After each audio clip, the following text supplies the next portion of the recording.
Good day, everybody. Hope you're having a good day today. Just a brief update for you on the midterm exams. I expect to have those available towards the end of the week. So as soon as I have the grades available, I'll post those to Blackboard's grade center for you. So you'll be completely up to date, I suspect, by Friday of this week in terms of your grades in the course. Today we're going to start into chapter 11, and this starts essentially a new journey for us. Basically, up until this point, we've been looking at the environment in which auditing takes place, talking about professional rules of conduct, standards of performance that auditors have to meet. We started talking conceptually about different audit approaches. So, for example, reliance on internal control, doing substantive tests, and we've noted that substantive tests can consist of either tests of detail, essentially where we look at accounting or other types of documentation, or it can consist of analytical procedures, essentially when we do various types of ratio analysis or comparisons of data over specific time periods. Today we're going to start talking about individual accounting cycles, and chapter 11 is about the revenue cycle, or what we typically call the revenue, receipts, and receivable cycle. So in the older days, we used to call it the sales, receivable, cash cycle. But essentially what we're talking about is simply this. When a business sells a good or a service, it debits accounts receivable and credits sales. When it collects payment for the services, it debits as cash or bank and credits accounts receivable. And so that cycle of actually selling goods and getting paid for the goods and services sold, that's the sales or revenue cycle. And those various components I just mentioned, the sales account, the accounts receivable account, and the cash or bank account, right, form the major accounts within that cycle. We'll see a bit later this morning even that there are other accounts that are part of that cycle. So for example, the allowance for doubtful accounts. Another one would be sales discounts and allowances, okay? But the major accounts in that cycle are accounts receivable, sales, and cash or bank. With respect to each of those major accounts, auditors are concerned about auditing management's assertions with respect to those accounts. And what we'll talk about today in chapter 11 are the main concern of auditors with respect to these accounts are whether the sales transactions which are recorded, are they valid? Did they actually occur or not? And then the accounts receivable and cash balance recorded in the company's financial statements, do they actually exist or not? Okay, you might recall that before the midterm we talked about auditors' risk, and auditors want to minimize the risk. And the risk with respect to assets, of course, would be that assets that are recorded either don't exist, or even if they exist, they're improperly valued. So valuation is also an important issue with respect to recording data in a set of financial statements. We'll be looking at various forms which are used in the audit of a set of financial statements. So this type of information, as members of management, as you're interacting with auditors, they'll be actually asking you questions based on these forms. So we'll have a look at some of these between today and Wednesday, so you have some familiarity with them. And also, I'm going to ask you to specifically read some material in the textbook, because it will be very pertinent for the second project and also for the final exam to help get you ready. Because essentially, from this point to the end of the course, we're going to be talking, as I mentioned, about the more detailed procedures that auditors actually do. And so again, many of these procedures, as you're interacting with auditors yourself, you'll hear them talking about these different types of procedures. So as a result of going through this course, you'll understand what it is they're doing and why they're doing it. They may even ask you to help them do some things. So you'll essentially know what's going on should even that occur. Some of you may decide to actually work in the audit function down the road as part of your career. Lots of people do that. They work in internal audit departments in large corporations. So that is another function or type of role that exists for persons with audit training. One of the main things that auditors do, and this is essentially a new development over the last 10 years, basically, especially since the major financial crisis in 2008, 2009, about 2 or 3 years after that, so let's say by 2011, 2012, you started seeing a lot of new positions open up called Chief Risk Officer, right? A CRO. So we know we have a CEO, we have a COO, perhaps we have a CFO. So many large companies today have a CRO, Chief Risk Officer. And so what does that person do all day? Well, they're looking at the risks, right, that are being faced by businesses and trying to eliminate the risks or mitigate the risks. And many of the persons that have taken on these roles in large corporations have an audit background. Why does that make sense? Well, auditors deal a lot with risk, right? And so who would know better about risk and looking at risk and trying to perceive risk than someone with an audit training? So many people that have taken on these senior responsibilities come out of the audit function, perhaps in a public accounting firm, or as well, of course, within a corporate environment where they've been working in the internal audit function. And these roles, because they're in the C-suite, right, in these large public companies, the salary levels and other benefits, of course, are very high and very rewarding. Okay, so let's get into some of the detail.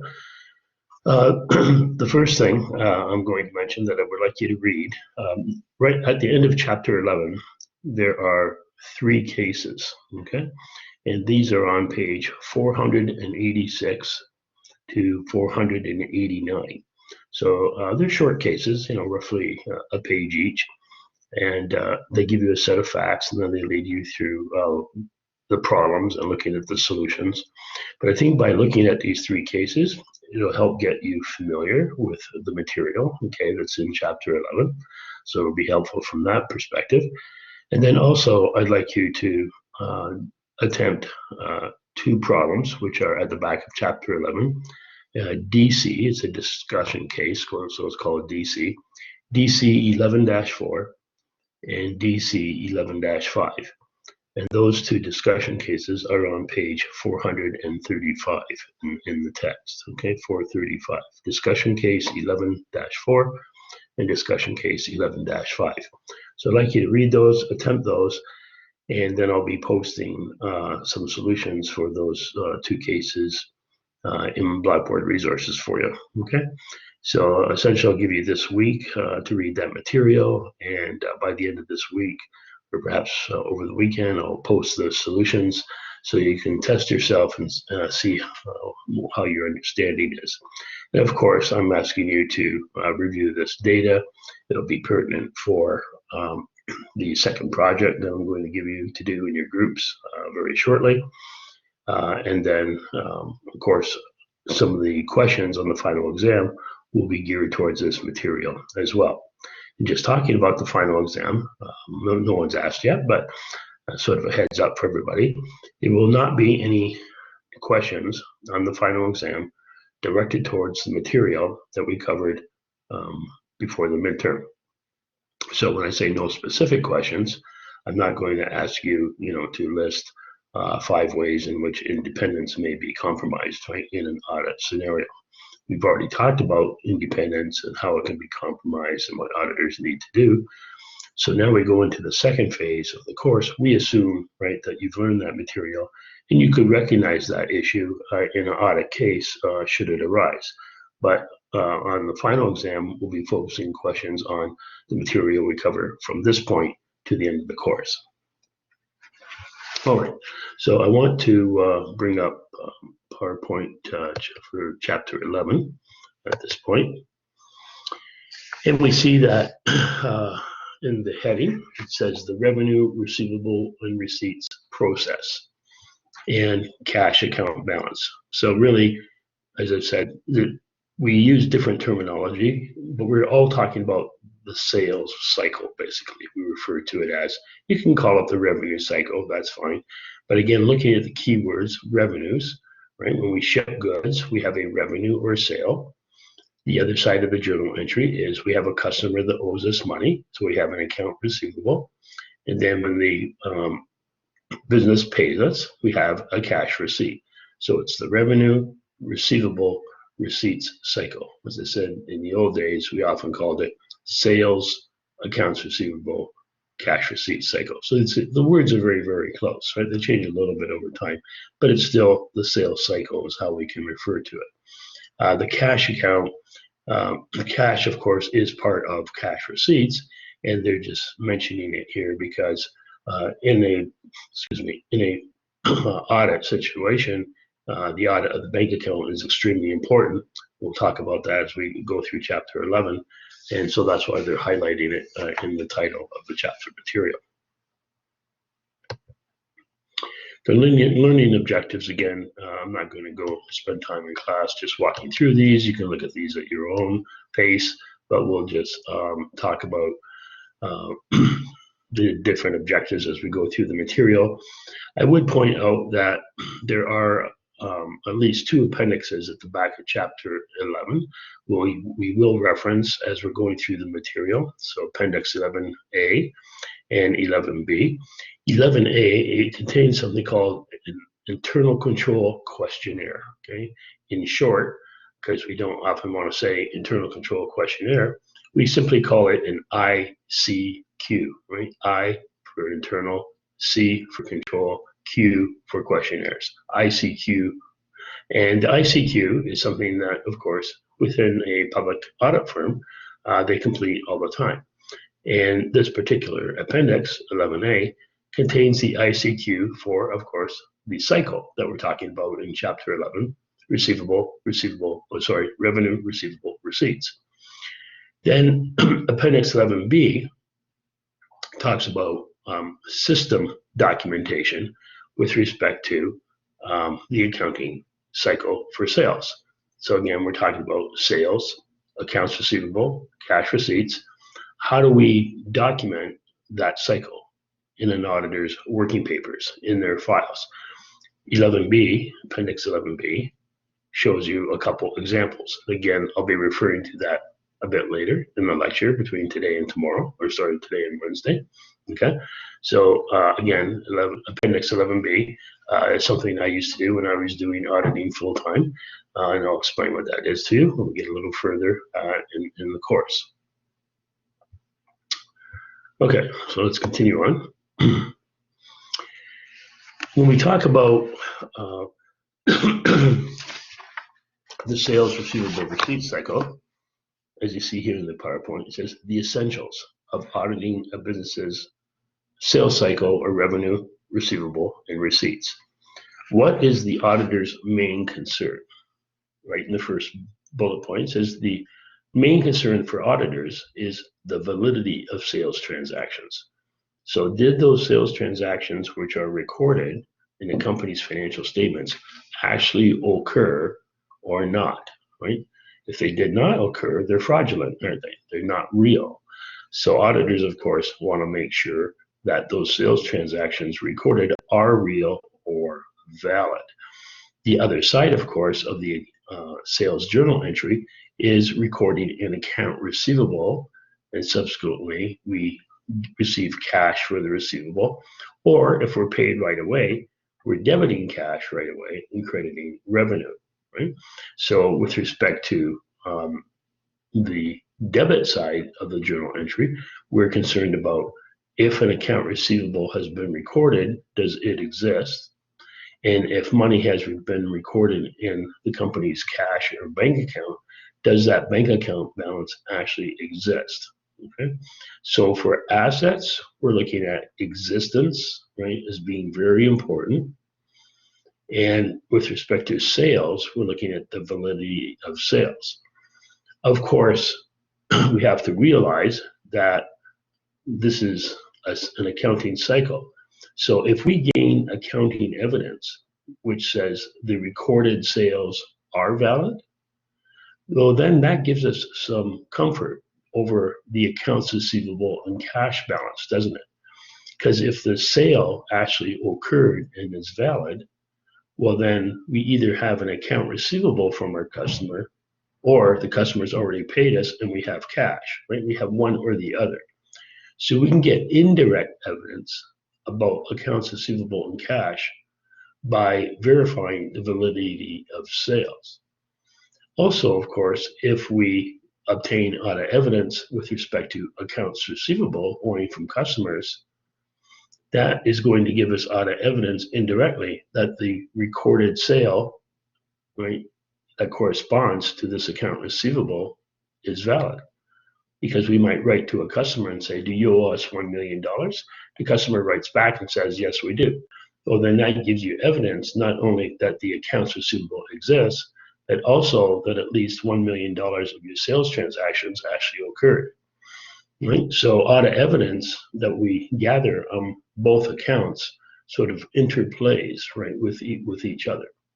So there's a reliance, right, between the work on receivables, it affects sales, and our work on sales affects receivables and cash.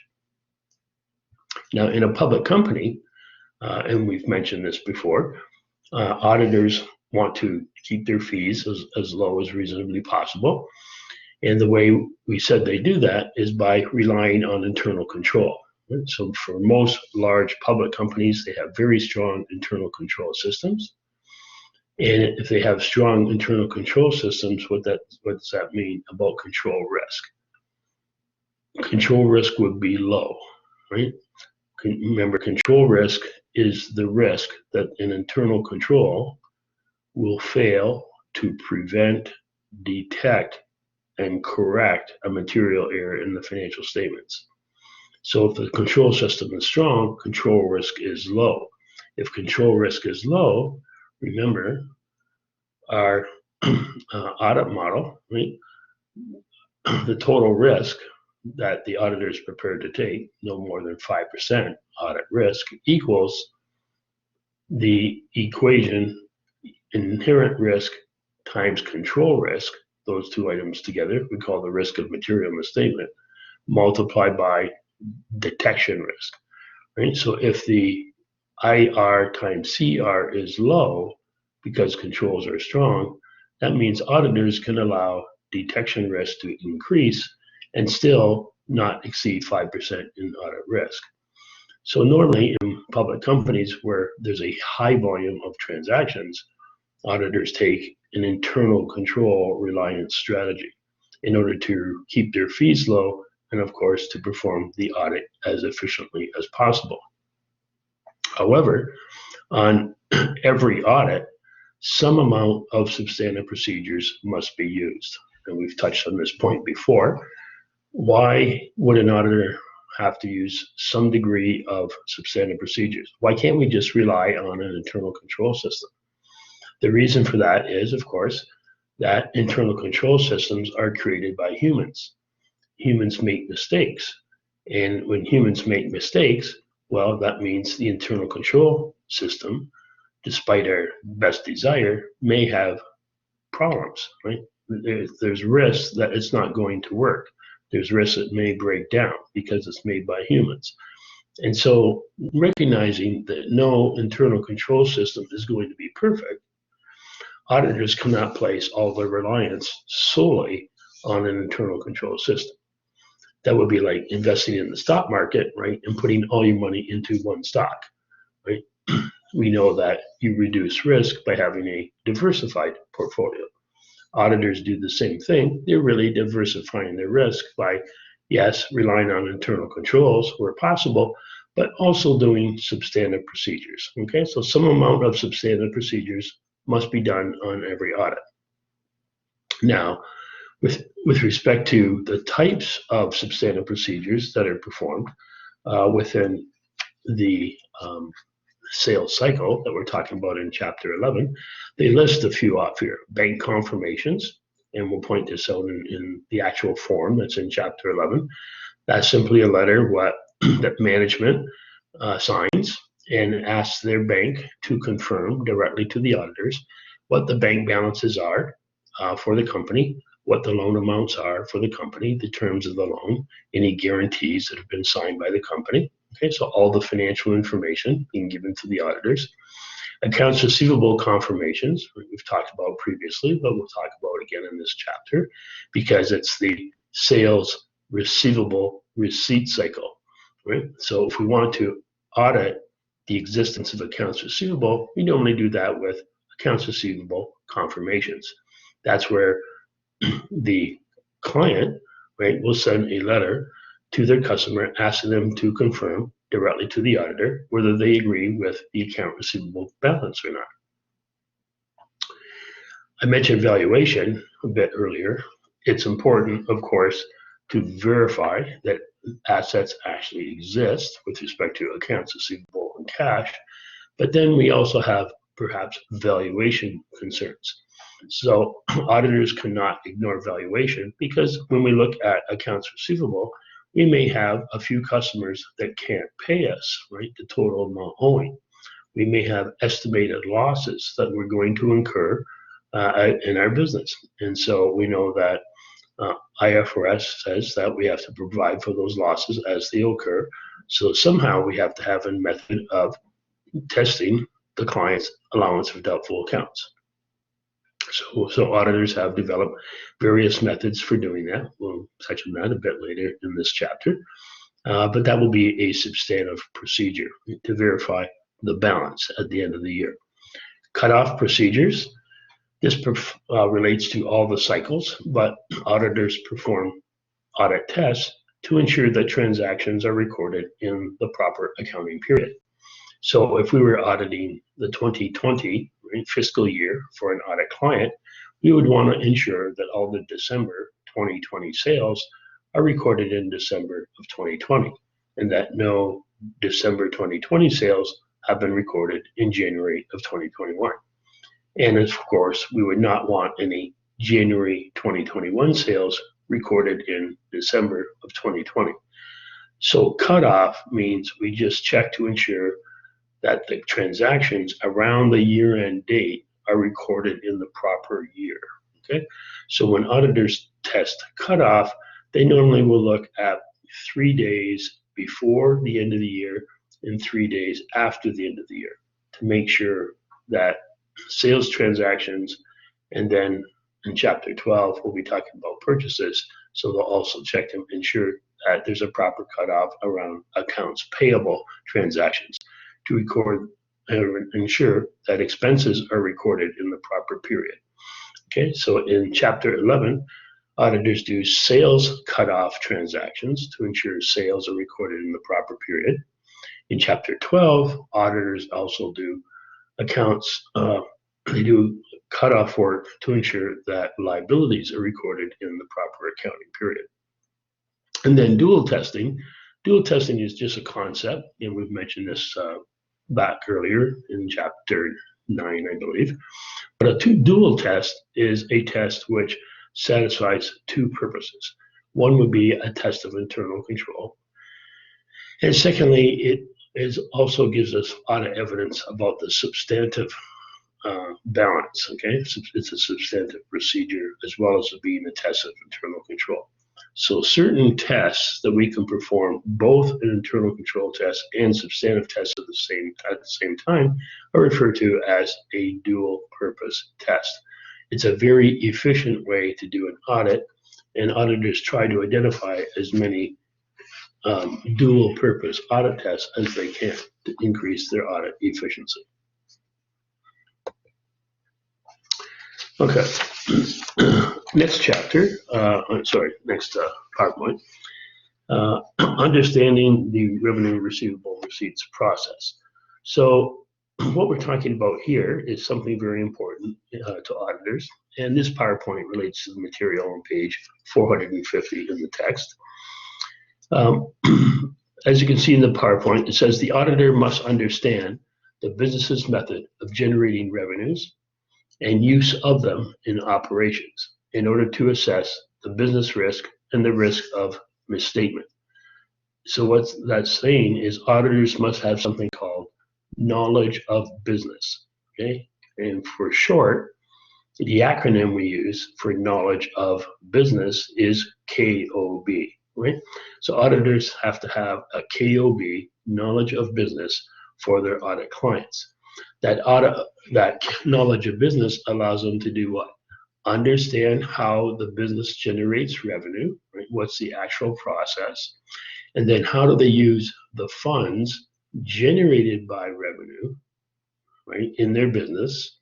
And once we have that understanding, we can identify the risks of material misstatement, the inherent risk and the control risk, and also the related business risk, right, with inherent in the client's recording of sales, receivables, and receipts.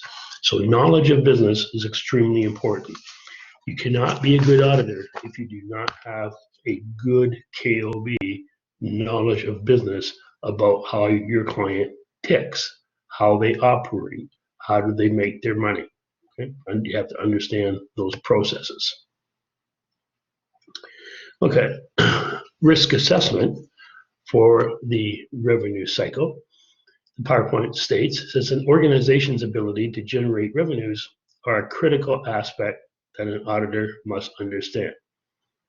Of course, it's important for companies to generate revenues in order to survive. Revenues produce cash at the end of the day. All businesses need cash to employ people, pay bills, invest, do research and development, right? Buy new assets, etc. The next bullet point states the auditor mainly considers revenue and receipt transactions and accounts receivable balances.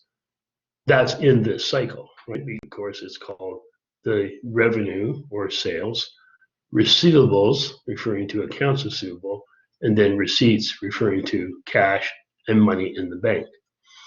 So with respect to these accounts, right, sales, receivables, and cash/bank, auditors want to verify management's assertions, right? The main assertions, if you went back to chapter 9, I checked out the PowerPoint. Have a look at PowerPoint 22 in chapter 9, okay? That shows us the intersection between management's assertions and the internal control system, okay? The internal control system gives us audit assurance with respect to management's assertions. The key assertions, right, that the auditors are concerned about, as is pointing out in this PowerPoint, existence, right, with respect to accounts receivable. Do the accounts receivable exist?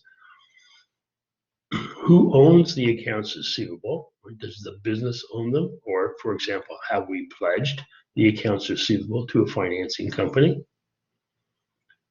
Are the accounts receivable complete? Have all the sales transactions been recorded and reflected in accounts receivable?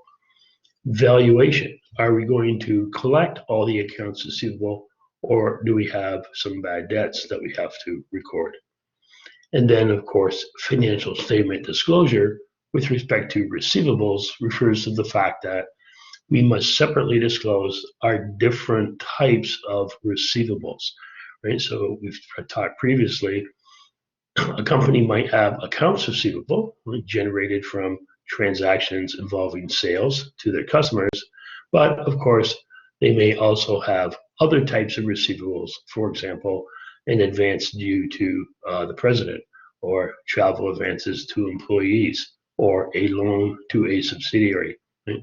It could be various types of receivables, and in the financial statements, where material, we have to separately disclose the different types of receivables that we have in our business.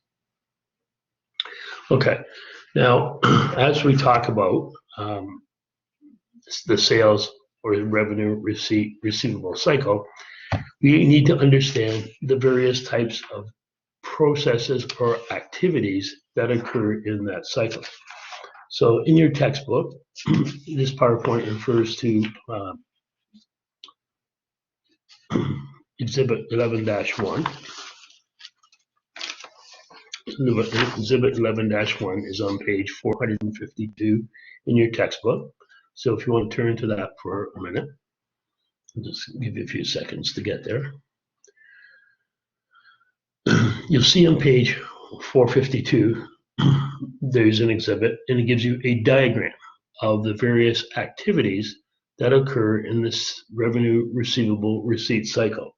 So as we talk about this cycle, it's important to understand the various steps that occur. So as we look at the PowerPoint here that we have in front of us, it says a sales cycle includes what?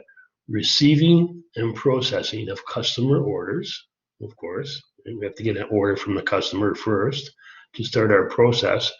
Once we get that customer order, we have to deliver the goods to them, right, or the services.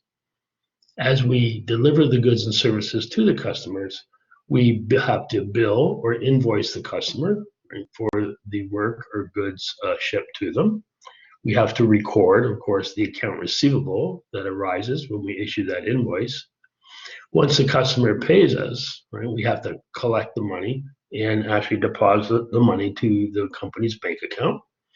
And then on a monthly basis normally, but it can be more often, perhaps in a seasonal business would be an example, businesses have to reconcile their bank accounts. And by reconciling the bank accounts, it's just, you can equate this to reconciling your own personal bank account, right? You keep a written record of the amount of money that's in your bank account. At least I hope you do. And usually once a month or every once in a while, you reconcile or agree, right, what's in your written record to the actual money that you have in the bank account. And that whole process of agreeing, right, your internal record to the bank's record is called a bank reconciliation process.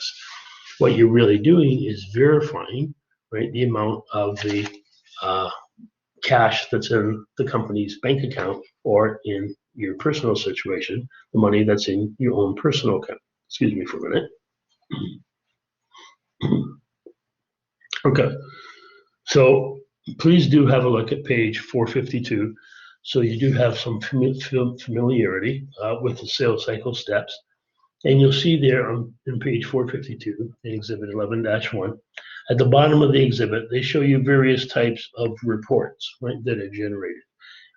And so when we audit the sales cycle today, we know computer technology, right, exists in most businesses today, and they're using it to record their sales transactions. So as we audit our sale receivable receipt cycle, we have to audit not only the activities occurring within that cycle, the ones we see on the PowerPoint here, but also we have to audit the IT system, which is producing the data that's recorded in this cycle, right? Because the IT system has to be functioning properly in order to generate the proper data. So essentially since the 1990s, basically, and especially after 2002, 2003, the audit of client information systems has become increasingly important in the audit world. The main thrust for this, some businesses, so some of the large audit firms, were moving heavily into technology in the late 1990s because they saw that as the way of the future. It was a way to do an audit very efficiently. And so that's what they try to do. On the other hand, the main thrust behind auditing clients' IT systems came from the Sarbanes-Oxley Act in the United States, which became law there in 2005. The Sarbanes-Oxley Act came into existence because of the bankruptcy of a large U.S. company called Enron, E-N-R-O-N. When Enron went bankrupt, there was an investigation done by the U.S. government, and it was determined essentially that the audit profession was not doing their job in the United States. And so the United States government took control of the audit profession. In Canada, that hasn't happened. We maintain our independence from our Canadian government. But in the US, it's basically the US government that controls the audit profession now. And what happened in 2005, the Sarbanes-Oxley Act basically told the auditors that they have to do a lot more audit work in auditing their client information systems. So, right, if you're the chief risk officer for a particular company, what's one of the major risks that you might face? One of the major risks would be your IT system goes down, right? And you can't function. It's like today when I turned on my computer and I tried to start my lecture today, I wasn't able to do it. The Blackboard system was down, right? So I wanted to actually start my lecture a half hour earlier this morning, but I couldn't because the Blackboard system was down. So I had to wait, right, for the system to come back online. But it's kind of interesting. What's the backup plan, right? What if Blackboard did not come back online? Right? So my backup plan would be that I would distribute notes to you, right? I would have to send it to you through email, okay? But you wouldn't have the pleasure, perhaps, of seeing me online, right, through the Blackboard system. But we could still get by, right? Even if it was in terms of me sending you notes, or alternatively, we could resort to Windows Teams, right, and use team meetings, right, to have lectures and face-to-face contact. So using different technology tools, right, it seems that there's always a way to get things done, or Zoom meetings, right? So there's different software that we could use, right, in order to meet together. We just don't have to be totally reliant on Blackboard. And it's interesting, as we go more and more through our COVID situation here, right, hopefully it looks like we're starting to come out of it now, maybe by the end of the summer, but so we can all get back to normal processes. But as we go through this, right, we've learned a lot. And we've learned a lot, I think, about managing your risk and being able to change very quickly, and how that is very important in today's world. And of course, it's also important to make sure you have enough flexibility with respect to different systems, right? If one system goes down, what's the backup system? And essentially, I mentioned chief risk officers, and you've probably heard on some of the business shows and even other discussions you've had. Well, nobody could have foreseen the pandemic, right, and the financial damage that it's done. Well, I sort of disagree with that. I agree with the point that we specifically could not identify the pandemic in advance, but it is possible to recognize the damage in advance, right? And so I think when we reflect on a business, if I was the chief risk officer, I might say to myself, what would we do if our total revenue went to zero? What would we do? And so when we think about that today, that would have been good to have an answer to that question, right, before the pandemic came in and businesses started shutting down. Because if you already had a plan as to what you would do in a shutdown, it wouldn't come as a shock or surprise, would it? But when you haven't given any thought, right, in advance to what you would do if your revenue went to zero, then it's a lot more difficult to adjust, isn't it? So really smart people, they would have thought about revenue going to zero before it actually happened and how they would manage through that scenario. Okay, so I'm sure some chief risk officer somewhere did foresee revenue going to zero. They did not foresee the pandemic causing the revenue to go to zero, but if they were smart, right, they figured out that that was a risk and what they would do if that was to occur. Other chief risk officers, of course, probably weren't creative enough to think about that scenario. And I know some of those people have lost their jobs, right, because they're being paid a lot of money to foresee risk, and now they didn't foresee the fact that revenue might go to zero, right, in some businesses. So of course that made it more costly for businesses to survive, develop plans last minute, etc. Okay.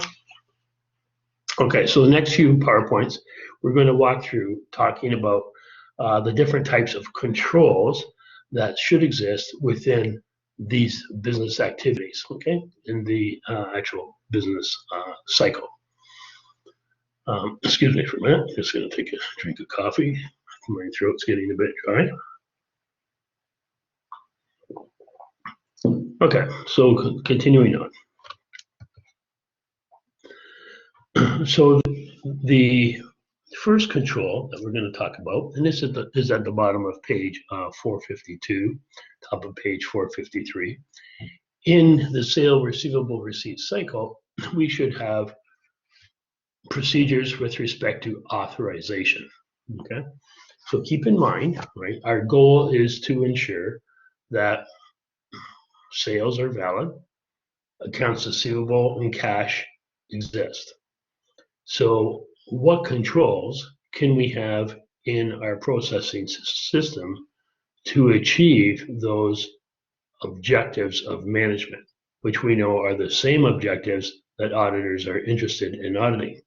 So we want to have authorization control. Why would we want authorization controls?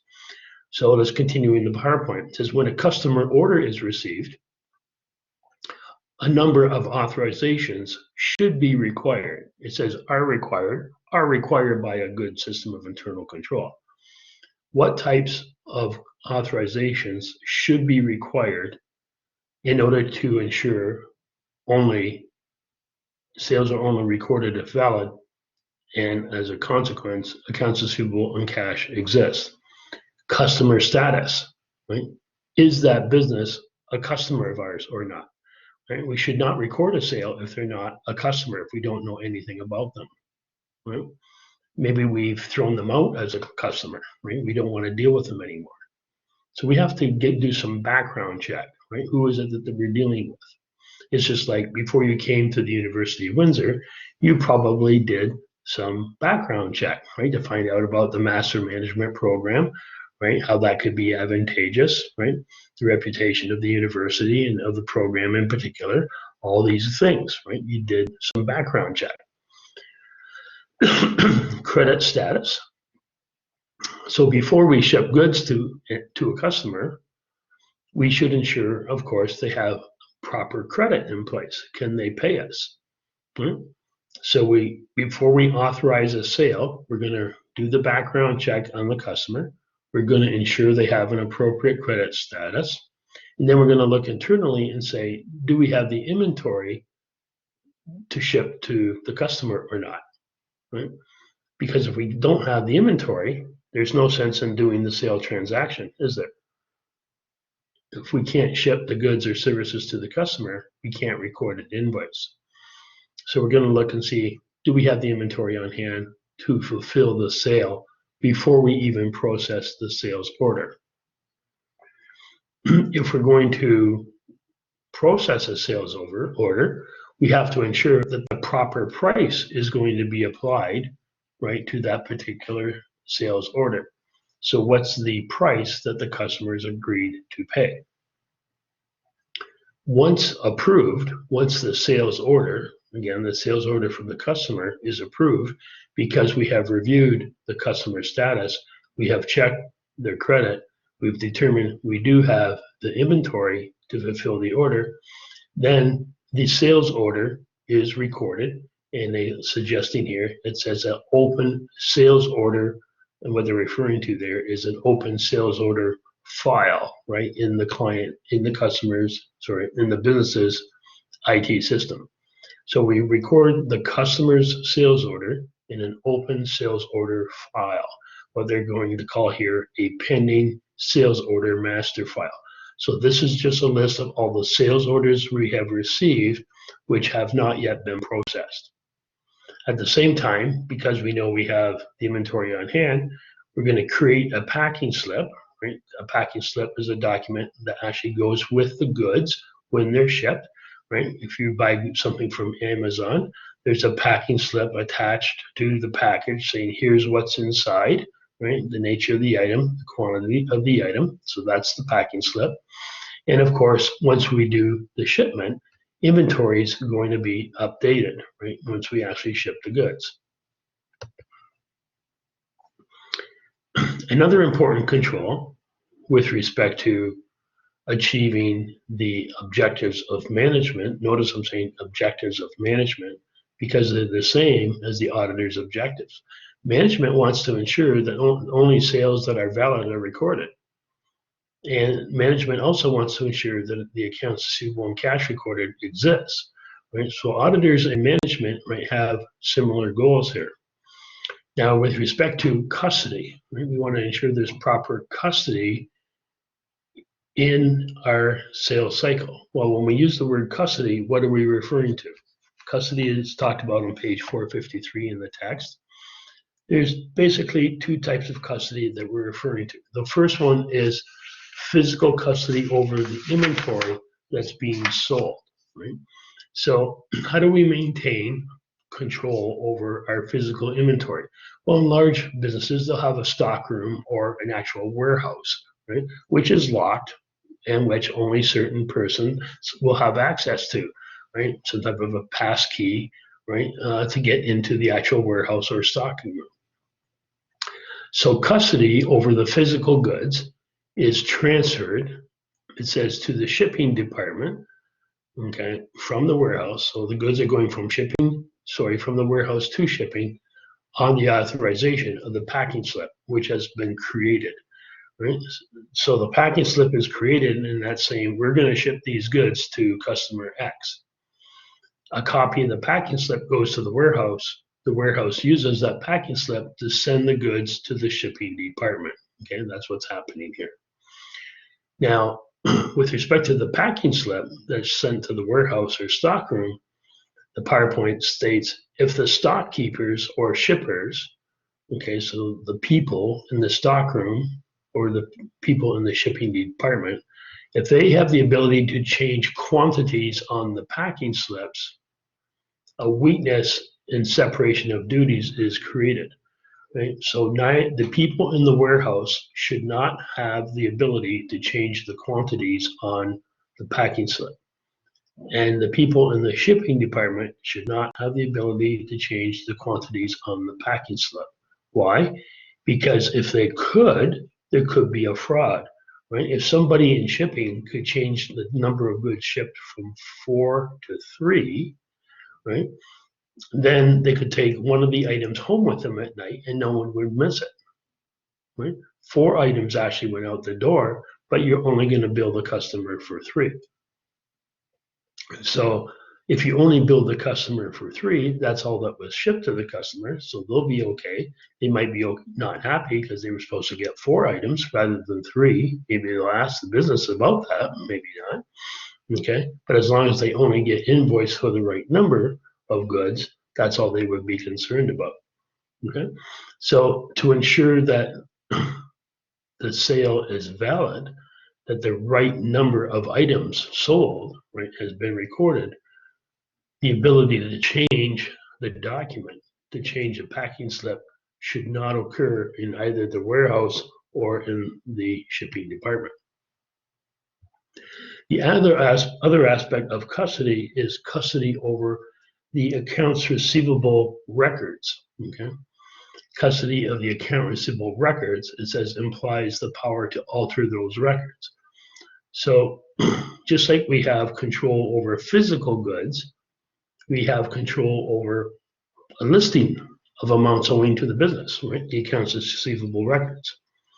So in the PowerPoint, the first bullet point says receivable balances. So that's the list of monies owed by the customers to the business. It says can be altered directly or by entering transactions such as returns, allowances, or write-offs. So they're just stating if you had an account receivable for, let's say, $100, you could change that $100 by doing what? By recording a sales return, right? That would be debit sale return, credit accounts receivable. Recording a sale allowance, that's debit sale allowance, credit account receivable, or even recording a write-off, right? Debit bad debt expense, credit account receivable. So there are various ways that you can alter the records.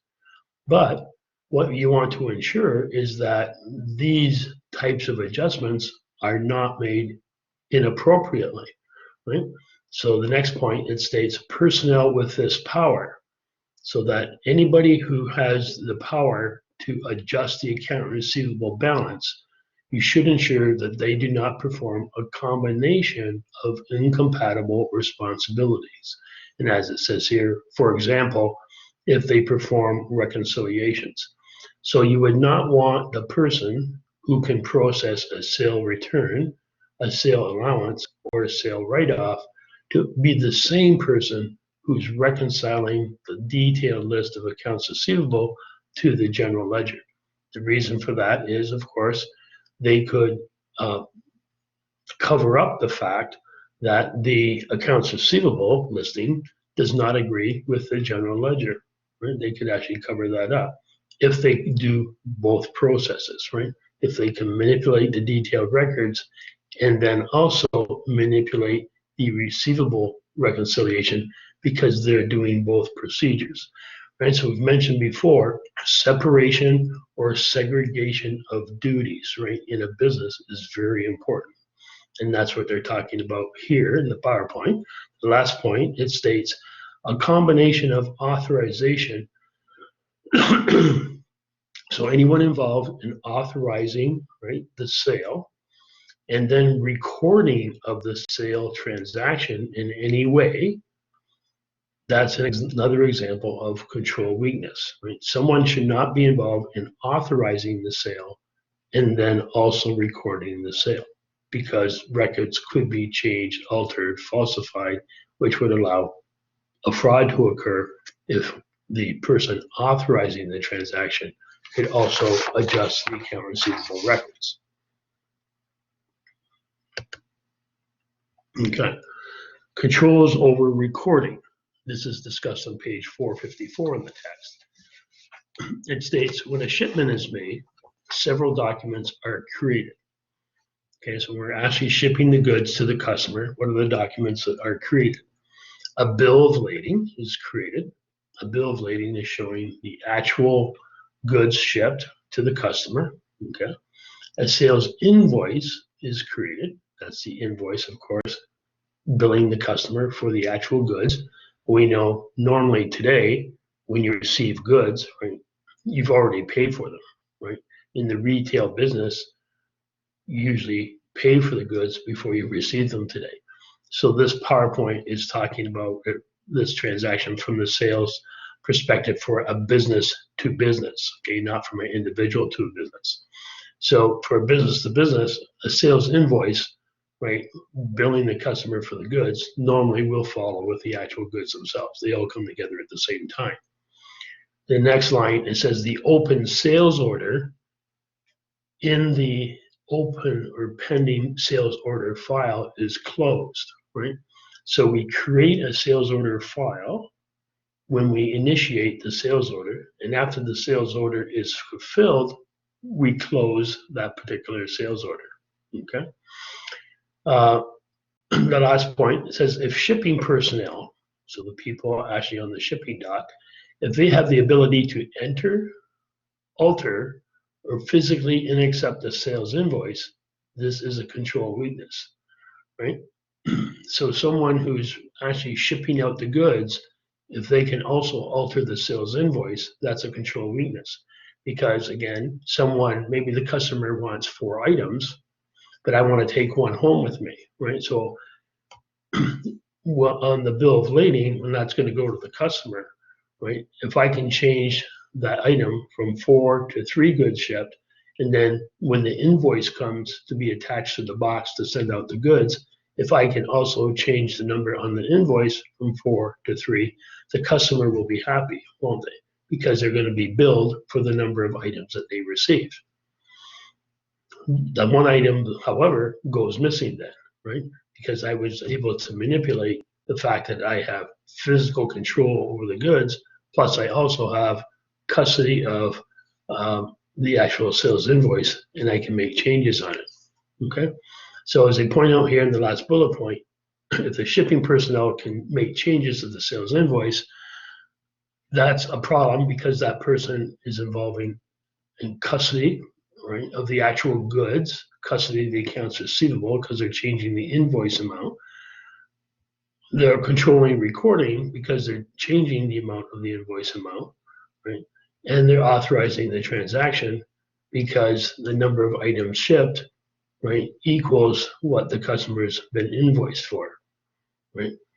Does not agree with what the sales order was for 4, right? So what was ordered was not shipped, right? And however, usually the customer, because they're only billed for what was shipped, they'll be happy, right? But it's an indication, right, that when the sales order item is not actually shipped, maybe there's some type of fraud going on, okay? So that's a weakness in internal control. Periodic reconciliation is discussed on page 454 in the text, and that is simply normally each month, but it can occur more often. The total amount of the unpaid account receivable balances in the account receivable subledger is reconciled to the control account for accounts receivable in the general ledger. Okay, so as we're shipping goods to individual customers, that's recorded in the account receivable subledger. The subledger is just a list of all of our customers, what we ship to them, and what they've paid us for. Okay, and that's reconciled normally on a monthly basis. Whatever, if you add up all those individual customer files, they should agree with what the general ledger says for accounts receivable. Normally, of course, that reconciliation between the detailed account receivable records and the general ledger should be performed by someone who has no responsibility, right, over the authorization of the transaction initially. That's the creation of the sales order and the packing slip, custody of the physical goods or the account receivable records, and recording, right? They should not be involved in any of those functions if they're actually going to do the reconciliation. So they suggest here, or in a large company, an internal auditor perhaps could do the reconciliation. Okay, so it's just the idea it has to be someone outside of the normal processing, right, to ensure that the account receivable subledger is accurate and agrees to the accounts receivable control account. Now they state here, it says an aged trial balance is usually used for this reconciliation. So that's why we're saying normally at the end of each month, an aged trial balance is produced, and the total on the aged trial balance will say our customers owe us $20 million. You go to the general ledger account and what's in accounts receivable. It should say $20 million. Right? The detailed record should agree to the general ledger account. If it doesn't, it indicates there's an unreconciled difference. Right? And then you have to investigate, of course, why did that unreconciled difference occur? Right? There's something wrong in the accounting process, right, is what's being suggested. Okay. And as I stated, normally the account receivable reconciliation is done at the end of each month. Okay, cash receipts and cash balances. Again, here, we're still talking about processing and controls in the processing of sales, receivables, and cash. Okay, so now we're looking at receipt of cash and cash balances as reflected in the general ledger in the company's bank account. So most companies require little authorization to accept payments from customers, right? So if a customer sends you a check, do you need an authorization process to actually receive the check? Normally not, right? You just take the check and deposit it. Anybody wants to send money to your business, right? Most businesses are more than happy to receive it. So cash, of course, in today's world, can be received from customers in many ways. Cash over the counter, not typical, but if you think about, right, you going to the store and actually paying cash with physical currency, that doesn't happen very often, does it? Checks could come in the mail, of course. Checks could go into a lockbox at the bank, typically. So checks get mailed to your bank. The bank keeps it in a lockbox every day or every week. They open it up and deposit the money to your account. Or, of course, increasingly common today, electronic funds transfer. Right? Everybody that I know of, right, they keep asking me, can we pay you with an electronic transfer? They like doing that rather than checks. They save the cost of checks, right, at the bank. Yes, course, electronic transfers are very frequent today. Authorization, though, is required to approve sales discounts, returns, sales returns, and sales allowances. Why is that? Because we want to make sure that we collect the total amount owing to our business, right? We want the total account receivable. So if someone can make inappropriate adjustments to accounts receivable, so for example, debit sale discount, debit sale return, or debit sales allowances, and credit accounts receivable, right? Then when the check comes in, they keep that check and put it in their personal account, and nobody catches it because there's been an inappropriate adjustment to accounts receivable because someone had custody over those records in an inappropriate way. Okay, so with respect to handling cash in the business, of course, the person who's receiving cash, so whether that's physical cash, checks, right, however that money might be received, that person should not be involved in the recording of adjustments to accounts receivable, such as sales discounts or sales allowances. Why? Because, as I just said, a check might come in for $10,000 from a customer. So if I can make a journal entry to affect accounts receivable, I process a journal entry, debit sales returns, $10,000, credit accounts receivable, $10,000. I take the check, put it into my personal bank account. Okay, so now I have the $10,000. The customer is not going to pick it up, are they? Because their check cleared, right? So as far as they know, the business has been paid. Okay. And with respect to the business, you're not going to recognize either because the account receivable was written off to sale discount. So it's very difficult, right, to detect that type of fraud. Now, there are things that you can do normally in a business. So, for example, one thing to do would be to review your miscellaneous accounts from time to time. Most businesses do not have large sales returns and large sales allowances. So simply by reviewing the journal entries made to the general ledger account, you'd be able to pick up a significant adjustment, if any, where someone has actually taken a customer check. Okay?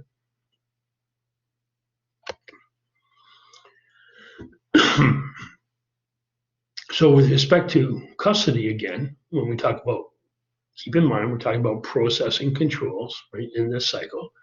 So with respect to custody over cash, it says at some point, someone has the cash, the actual money received from the customer. Maybe it's in the form of checks. You have checks in hand, and they have physical custody at that point, right? Somebody's holding the checks, right? Or somebody's holding the cash. So in order to ensure that all that cash in which someone has custody over, you want to make sure that all that cash gets deposited. So what they are suggesting here in the PowerPoint is a number of controls should be considered to ensure that all the cash is deposited. What types of controls could you have in place? Well, a very common one is rotation of staff. Right? The person who's actually receiving the money, okay, and accounting for it in the business, that position is rotated from time to time. Maybe every 3 months, maybe every 6 months. By rotation, it prevents someone from getting comfortable where they're at and starting to figure out ways to take the money home, right, and not record it in the business. So rotation of staff can be an effective control. Insurance, okay, and what we call bonding of employees. So that's typically done at a bank, right? All the tellers at a bank normally are bonded for $10,000 or $25,000, depending on bank policy. But if a teller took, right, a smaller amount of money, the bank would be covered through their insurance policies. And then technological controls, of course, trying to use IT, right, to minimize the loss of cash. And so, of course, IT controls, some businesses today, they don't accept cash, right? Have you ever gone to a business where they said, we don't take cash? What do they take? Debit card or credit card, right? They're saying use technology, rather than using physical cash to pay us. Right? More difficult, right, to commit a fraud through use of debit cards and credit cards than it is with physical cash. Because physical cash, you actually have it in your hand. A debit card and credit card just represents cash, right? It's not a physical cash, is it, that you can do something with. So the debit and credit cards, it's one step away from cash, but we actually, of course, accept it to do transactions, right? It's a tool that we use to conduct transactions in our business. Okay. The recording of cash. Okay. And this is discussed on page 445 in the text. It says the accountants who record cash should not actually handle the cash. Okay, so again, this is separation of duties, right? Whoever has physical control over the currency or the checks, that should not be the person who's recording the cash. Cash, as suggests, should be recorded using a remittance list. So what that is, when cash comes into a business or checks come in through the mail, there's a list made. Okay, when the mail is open, a list is made of the money received. That's called a remittance list. The cash account, the company's bank account in the general ledger, the account receivable control account in the general ledger, and the account receivable subsidiary accounts are all updated as money comes in. Right? So a check is cashed, right, deposited at our account. We have to update the account receivable subsidiary ledger, the account receivable control account in the general ledger, and the cash account to reflect that deposit. Right? All has to be updated at the same time. Now, with respect to reconciliation, this is on page 455 in the text, we know most businesses reconcile their bank account on a monthly basis. Seasonal businesses will do it more often, a daily basis even, or a weekly basis, depending on how much cash, right, that they're handling. They can't wait a full month, right, because a lot of seasonal businesses, they have to maintain tight control over their cash because they're only open a certain number of months. So we can think about an amusement park, right? Lots of amusement parks. We have one near us here over in Michigan called Cedar Point. They open basically in May and they close at the end of October. So during that period, May to October, right, they want to make sure that they collect all the cash they're entitled to because they're shut down, right, from November to April typically. And so normally in that period of time when they're shut down, they're losing money, right? So they have to make sure they make enough money while they're open and then that money's not lost.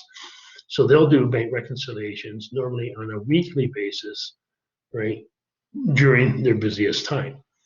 But bank reconciliations in most commercial businesses are done once a month. The next bullet point on this PowerPoint states deposit slips should be traced to the cash remittance list. So the deposit slip, companies will have a deposit book. They just list the various currency and checks that are going to be depositing.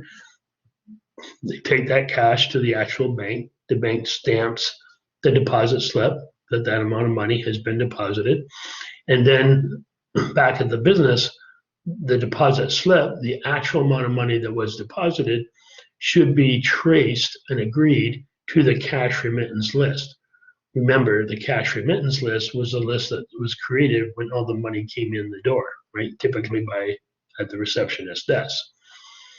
Paid checks, so checks honored by the bank, paid by the bank, should be compared to what's actually recorded in the accounts payable journal or the disbursements journal. We want to make sure that all the checks paid by the bank have actually been recorded, right, in the same amount. So we want to check cash deposited per the deposit slip to the remittance advice to ensure that all money received was deposited. And then we want to make sure that all checks honored by the bank are the ones that we have recorded, right? We recorded all those in our disbursements journal. Sometimes there might be a difference, and so we have to reflect that, of course, and record it. It says this reconciliation, between the bank balance per general ledger and the bank balance per the cash control account should be performed by personnel who do not have responsibility for recording either money coming in, cash receipts, or money going out, cash disbursements. Why?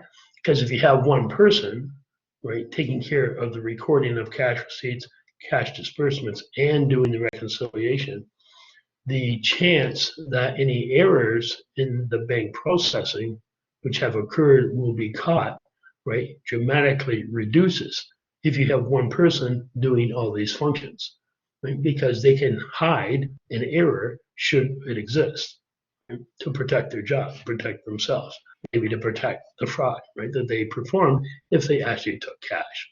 So just as we saw in a few of the other PowerPoints we've already looked at today, bank reconciliations should be done by someone independent of the recording of cash and recording of whether it's cash receipts or cash disbursements. Again, an internal auditor in a large company would be typically a good person that you could have do this.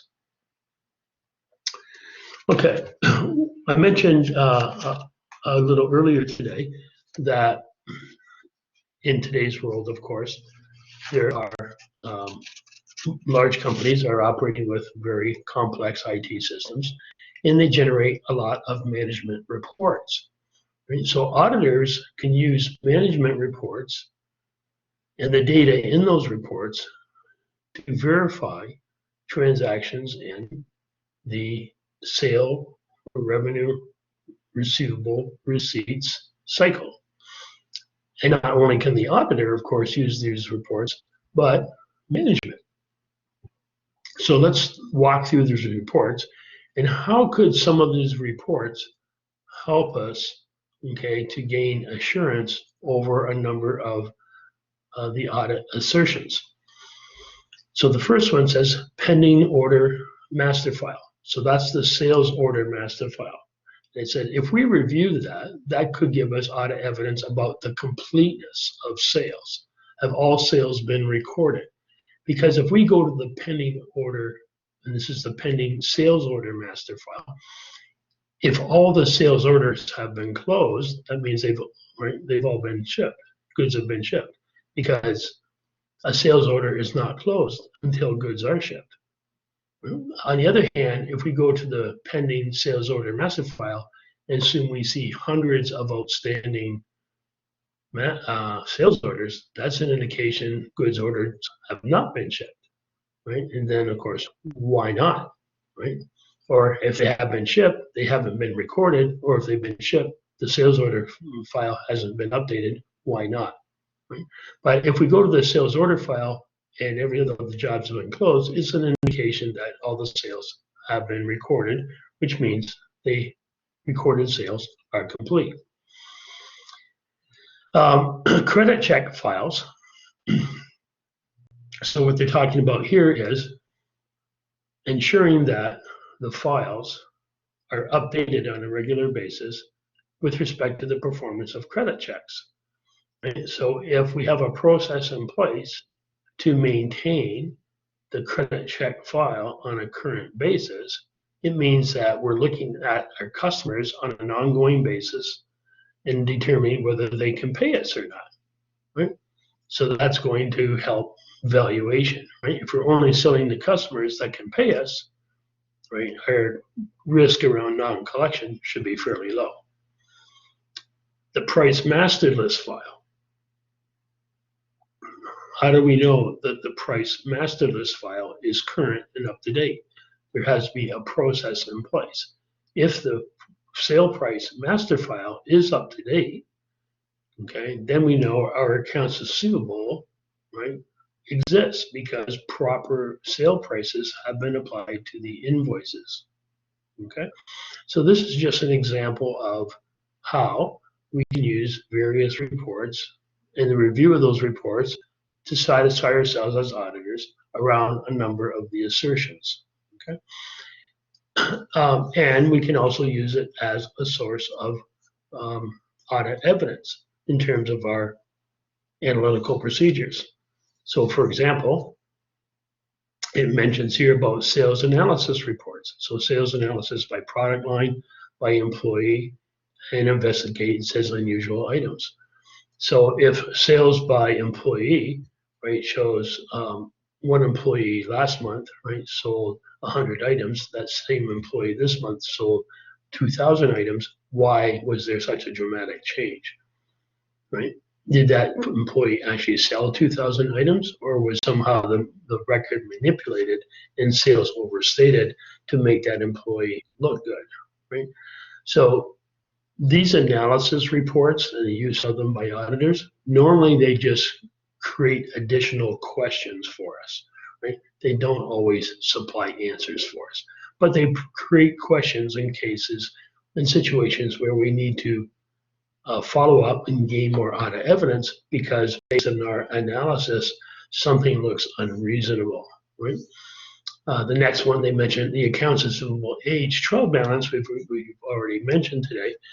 But if management says we have no bad debts, and then you look at management's account receivable age trial balance, and let's say there are $10 million in accounts receivable, but $9 million are more than 90 days old, well, that looks unreasonable, right, for management to say there aren't any bad debt issues when 90% of the accounts receivable are more than 90 days old and the normal payment term is 30 days, right? There's something wrong, right? So you'd have to get into that process based on your review of those reports. Now, one issue that arose many years ago, it was interesting because when I was working in Toronto at the time, and I was working mostly in large public company clients in terms of their audits, and I often thought, the firm I was working at, which is one of the major firms even today, we were using a client's IT reports as a source of audit evidence. But we weren't doing any audit procedures to satisfy ourselves that the information in those reports was valid and complete and accurate.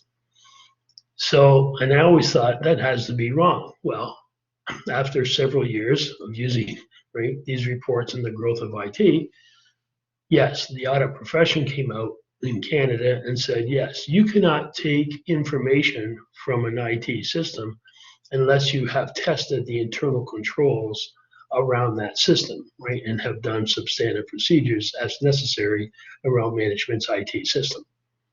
So you want to rely on the system, no problem, but you have to test it to make sure the data is accurate and complete.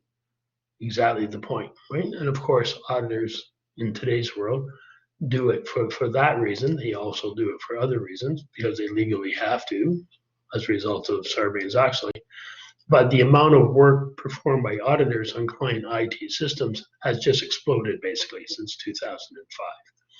Have to be very involved in understanding how data is processed by the client's IT system. Number one, so we can rely on the information produced by the system, right, in helping us in terms of our analytical procedures, but also, of course, to satisfy ourselves with respect to the financial statements produced, right, by the IT system of management is, in fact, the accurate data, right? And so we have to look at computer controls in an audit environment to ensure that the client's control system is properly working. Okay.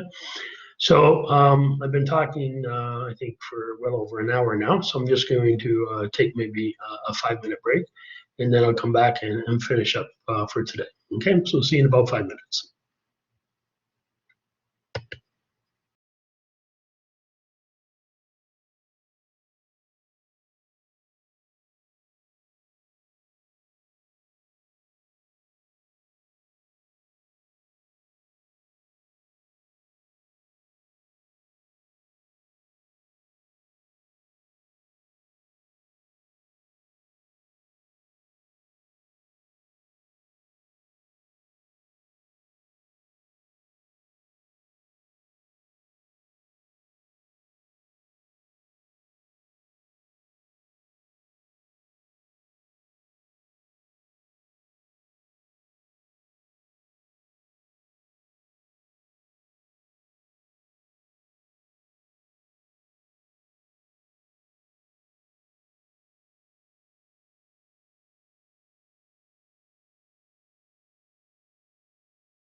Okay, everybody, just came back, had to go out and re-enter the classroom. The computer froze up on me during my short break there.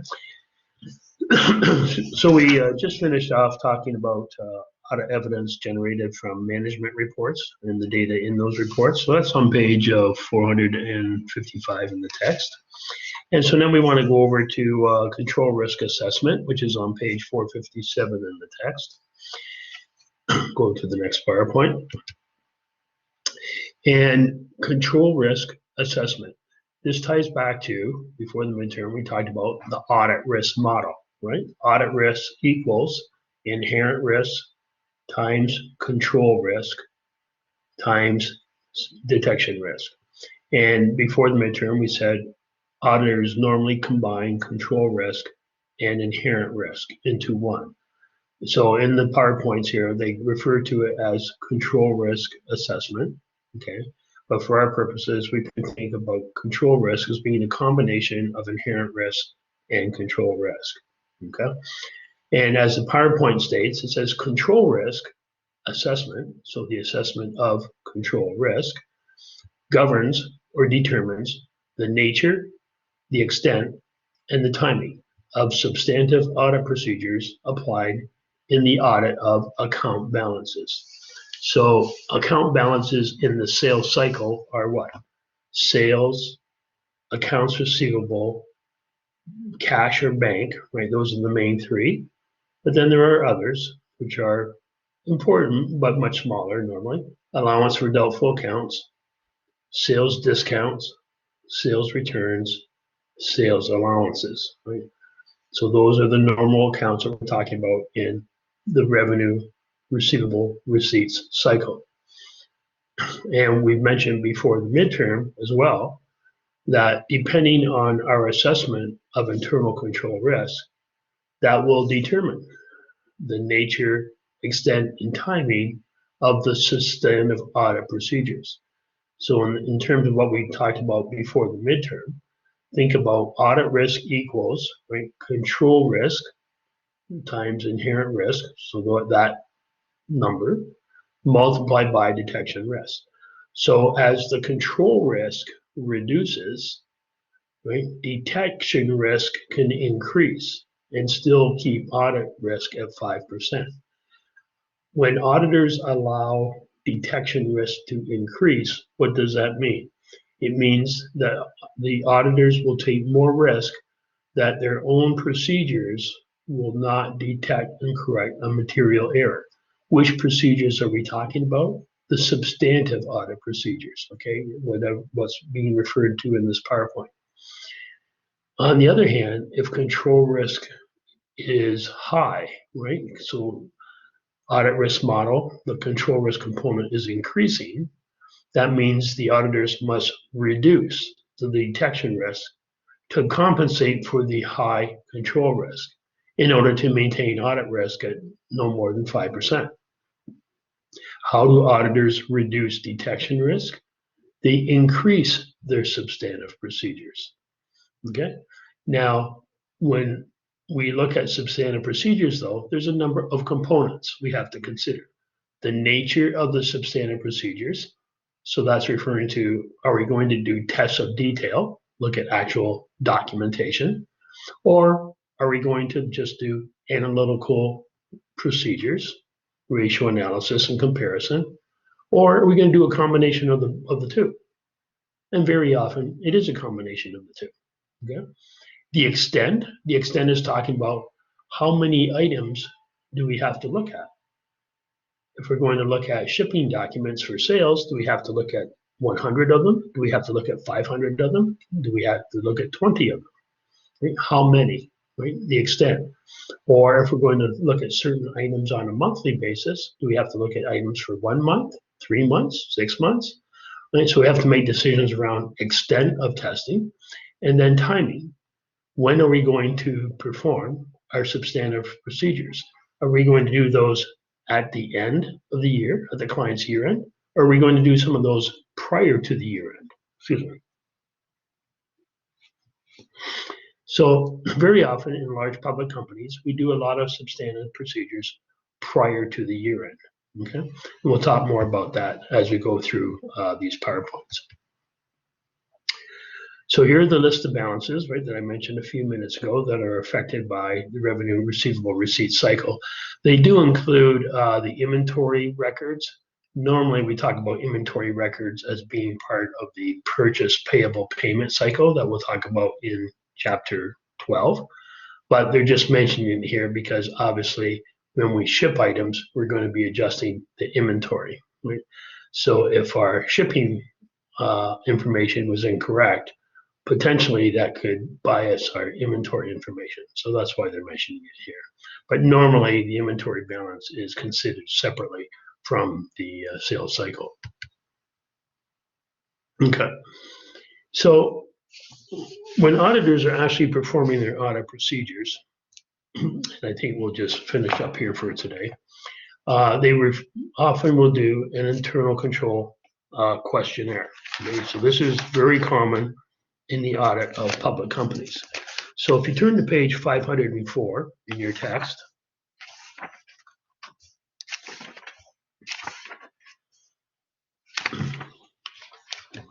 on page 504, you see this is Appendix 11A, and in the top left-hand corner, it says internal control questionnaires. So again, ICQ, for the revenue, receivable, and receipts process or cycle. So in any major audit firm that you would walk into today, they're going to have one of these. Okay, of course, it's electronic in today's world, but it's the form that you're looking at. And so when we look at this form, let's just look at some of the headings. If you go down page of 504, about halfway, you'll see a heading that says overall company level control and general control activities. So there's a number of items that are listed there.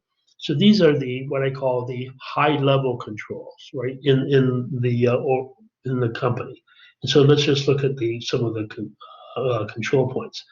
It says, are company level and general control activities adequate as they apply to the revenue receivable receipts components of the information system? It says, consider the impact of any weakness on company level and general control activities on the planned audit approach. So if we found problems, right, at a high level, we have to think about how does that affect our audit. Just a little bit further down, it says, consider the adequacy of the following general controls as it affects the cycle. Prevent unauthorized access or changes to programs and data, right? So they're saying, are there controls in place to prevent unauthorized changes to IT systems, right? Because of course that could affect the information recorded in this cycle. Are there procedures to ensure the security and privacy of data? Are there controls in place to ensure and maintain key operating information systems, right? So you see, it's talking about an IT system affects all cycles, right? Not just the sales cycle, it affects the purchaser cycle, the payroll cycle. So it's pervasive, right? It's very important. And then in addition to the high level overall controls that apply in a company's environment, we also have application controls, okay? So at the bottom of page 504, you see the heading, Application Control Assessments. Right under that, you see it says cash receipt transactions, right? Cash receipts is part of the revenue receivable receipts cycle. And then you see environmental and general controls relevant. So it's asking you, are receipts deposited daily, right? And without delay. So there's a number of controls they're asking you, saying yes or no, right, to each of these controls. And then at the top of page 505, you see the heading application controls. So these are within each of these areas, cash receipts, receivables, and revenues, you're going to have the environmental or general controls to consider, and you're going to have the application controls. But note, for the application controls on page 505, you have each audit objective, right? Validity, completeness, authorization, accuracy, classification. So you see that you have each of the audit objectives or assertions, and then the controls that apply to each assertion. So for example, at the top of page 505, for validity, it says, is a bank reconciliation performed monthly by someone who does not have cash custody or recording responsibility, right? That's a control to ensure cash transactions are valid. Okay. Completeness. Number 8, it says, does the person who opens the mail make a list of cash received, i.e. a remittance list? We already talked about that today, right?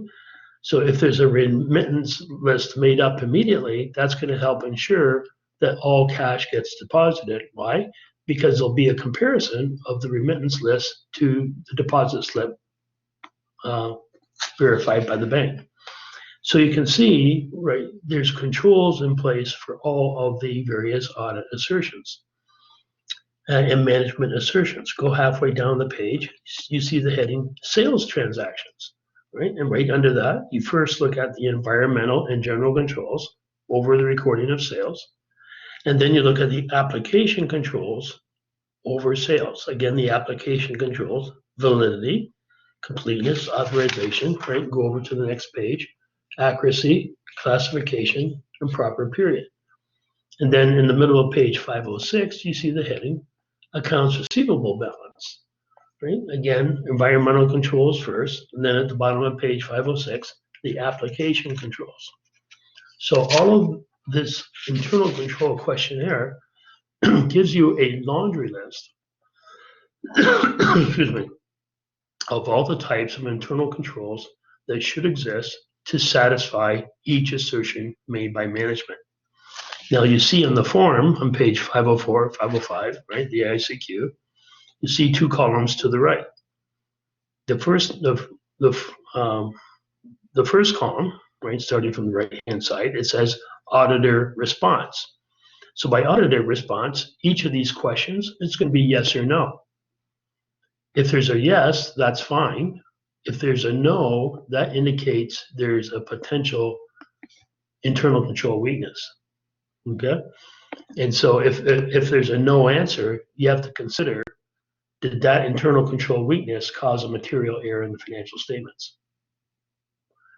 If the answer to one of these controls is yes, you have to consider, as the auditor, is that a key control? A key control is an internal control which the auditors are going to place significant reliance on to obtain their audit assurance over the assertions made by management in one of the cycles. Key control. You're going to hear that word a lot, okay, as we go through these remaining chapters, okay?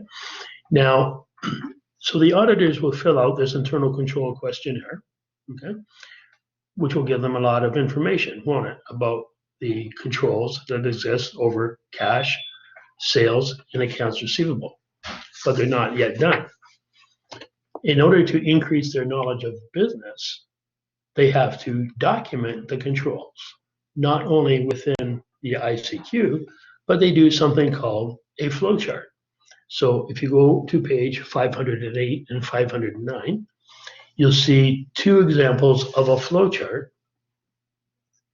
Okay, on the left-hand side, page 508, there's a flowchart there for a sales system, which is IT-based. On page 509, there's a flowchart for a manual-based sales system. Okay, and you'll see at the top of page 509, that's just the cash receipts system. Okay, the cash receipts portion. There'd be a similar flowchart for the sales portion and a similar flowchart for the accounts receivable portion. Okay, so these flowcharts take a lot of time to produce when you're starting an audit for the first time. Management may already have these flowcharts in place. If they do, that's fine. You can take theirs as the starting point. But very often, even in large companies, management will not have documented this information, and auditors have to do it themselves. It takes a lot of time. Remember, the first time I did one of these, so I was inexperienced because it was my first one, but it was for a major banking company, and it took me a week, right, just to do one, right? Very detailed, because what happens is, as you document it, you have to do what's called a walkthrough. So you see on the PowerPoint we're looking at now, it says walkthrough procedures. you have to walk through the system that we've documented on a flowchart to ensure that it works the way that you work, the way that you've documented it. And what you find when you're doing it for the first time is that you've made some mistakes. Right? And so you walk part way through it and say, oh, I've got to, change this, change that, start back at the beginning, walk through it again, get so far, find another mistake, change it, right? And so you're walking through it several times until you get it right. And when you get it right, you have the flow charts, right, that are produced on page 508 and 509. So flow charts, the nice thing about them, once you do them, they are carried forward from year to year because most clients don't make major changes to their IT systems on an annual basis. So in the first year, it's a major upfront cost, right, to get the flow chart completed if you have to do it yourself. Keep in mind, these flow charts have to be done for each system, right? 508, page 508 and 509, that's just the sales system. You have to do this for the purchase system and for the payroll system, okay? So there is a lot of work to actually accomplish it. But the way you actually verify it is through walking through. And as you walk through the system, you document the controls on the flow chart that you've got documented in your internal control questionnaire. Right?